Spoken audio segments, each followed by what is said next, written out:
ఈ డీటెయిల్స్ చూస్తే రాష్ట్రంలో ఉద్యోగులకు సిపిఎస్ విధానాన్ని రద్దు చేయాలని పలు రాష్ట్ర ఉపాధ్యాయ సంఘాల రాష్ట్ర బీజేపీ నూతన అధ్యక్షులు మాధవ్ను కలిశారు. ఇక దేశంలో ఒక్క ఆంధ్రప్రదేశ్ మినహా అన్ని రాష్ట్రాల్లో అక్కడ ప్రభుత్వాలు పాత పెన్షన్ విధానాన్ని అమలు చేస్తారని ఉపాధ్యాయులకు వివరించారు. ఒక్క ఏపీలోనే తాము అనేక ఇబ్బందులు పడుతున్నామని ఉపాధ్యాయులు ఆవేదన వ్యక్తం చేశారు. పాత సిపిఎస్ విధానాన్ని రద్దు చేసి జీపీఎస్ పేరుతో అన్ని రకాల సౌకర్యాలు కల్పిస్తారని మాధవ్ హామీ ఇచ్చినట్లు ఉపాధ్యాయ సంఘాల నేతలు వెల్లడించారు.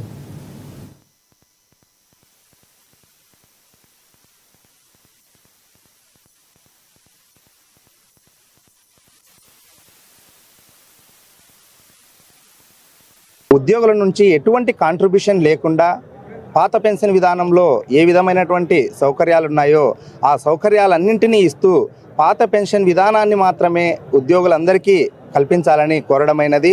అదేవిధంగా దాదాపు దేశవ్యాప్తంగా 16 రాష్ట్రాల్లో మెమో నెంబర్ 57 అనేది అమల్లో ఉంది. అనగా 2004 కంటే ముందు నోటిఫికేషన్ ఇచ్చి నియామకాలు చేపట్టినటువంటి ఉద్యోగులందరికీ కూడా ఈరోజు పాత పెన్షన్ విధానం అనేది అమల్లో ఉంది.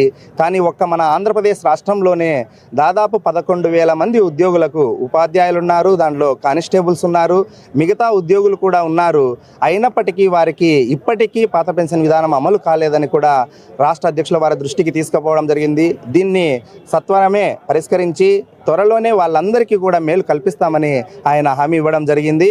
అదేవిధంగా ఖచ్చితంగా వారితో పాటు మిగిలిన ఉపాధ్యాయులకు కావచ్చు, ఉద్యోగులందరికీ కూడా పాత పెన్షన్ విధానాన్ని అమలు చేసే విధంగా మీరు కృషి చేయాలని మేము ఈ సందర్భంగా వారికి కోరడం జరిగింది.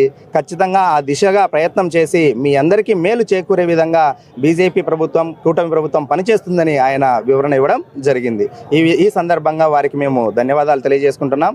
ఆంధ్రప్రదేశ్ రాష్ట్ర ఉపాధ్యాయ ఫెడరేషన్ తరఫున బీజేపీ రాష్ట్ర అధ్యక్షుల వారికి ధన్యవాదాలను తెలియజేస్తున్నాం. ఉద్యోగుల నుంచి ఎటువంటి కాంట్రిబ్యూషన్ లేకుండా పాత పెన్షన్ విధానంలో ఏ విధమైనటువంటి సౌకర్యాలు ఉన్నాయో ఆ సౌకర్యం